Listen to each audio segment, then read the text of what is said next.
Namaartis na tuloy ako. Ano ba yan? Ay, numpisahan mo eh. Ganon talaga. Oo, magtatanong Kaya at nga. magtatanong ang mga tao, syempre, kasi nagsalita ka ng ganyan eh. Inumpisahan mo eh. Kaya kailangan, pag meron kang umpisahan mo ng tama. Mabait din naman yung ex ko.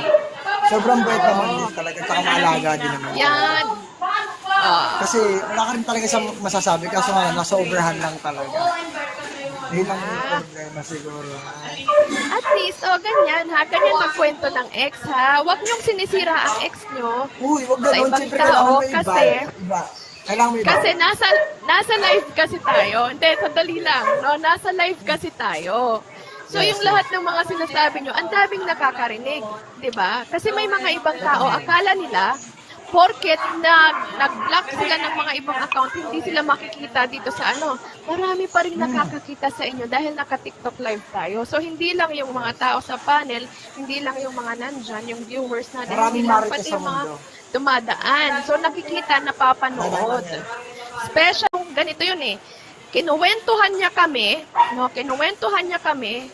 na kaya sila nagkahiwalay, kaya merong ex kasi masama yung sinabi niya sa amin tungkol doon sa babae.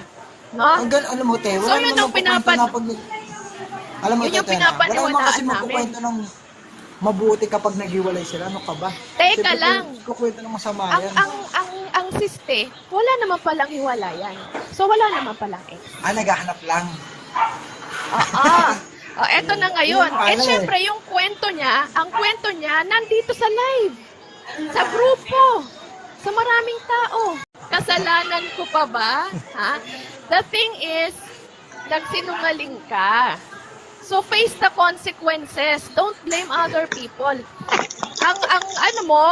Yung babae, nagpa-interview pa daw kuno-kuno at pinost niya yon sa kanyang Yung mga kaibigan ko na nagmamalasakit, so pinainano nila sa akin.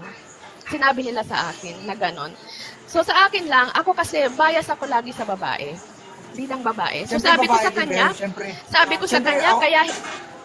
kaya hindi ko sa kanya pinapadala yung kaya hindi ko pinadala sa kanya yung conversation kasi masasaktan siya.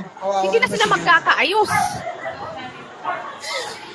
Tapos ginanon niya ako, no? Ang pangit ng ganito, may post ako dito na usapan namin ng grupo. Nag-react siya doon. May sinabi siya doon na hindi ko talaga nagustuhan dahil parang sinisisi niya ako. No? So syempre sinagot ko. Pinost ko yan ng 30 minutes. Sabi ko, sige nang makita mo yung hinahanap mo. Ayoko sana maglabas ng kahit na no? Kasi ako tinatawanan ko na lang. Andun na ako sa point na tinatawanan ko na lang, what an experience. Ay, Diyos ko, Ginoo. Ganun lang ka-light, no? Pero for you to blame me, teka lang, ibang usapan to. At ang dinadahilan, dami account. Chocomelt, ikaw ba dami account ka dahil Chocomelt ang pangalan mo? Hindi. Of course, pangalan mo dyan, Chocomelt TV, pero yan yung mukha mo. Ikaw yan, di ba? Kahit saan tayo, makita ka sa kung saan ka man makita, alam na ikaw yan. Madami So, kami Chocomelt marites TV, dito. hindi man yan ang pangalan mo, pero hindi ko sasabihin na dami account ka. Hindi naman siya nakita ng isang araw, 3 araw lang eh. Nakita siya dito ng buwan. Umpisa ka ng kasinungalingan. Tanggapin mo yung consequence. Diba? Tanggapin mo yan. Responsibilidad mo yan. Huwag mong sasabihin na sinisiraan kita. Dahil hindi kita sinira. Ikaw ang sumira sa sarili mo.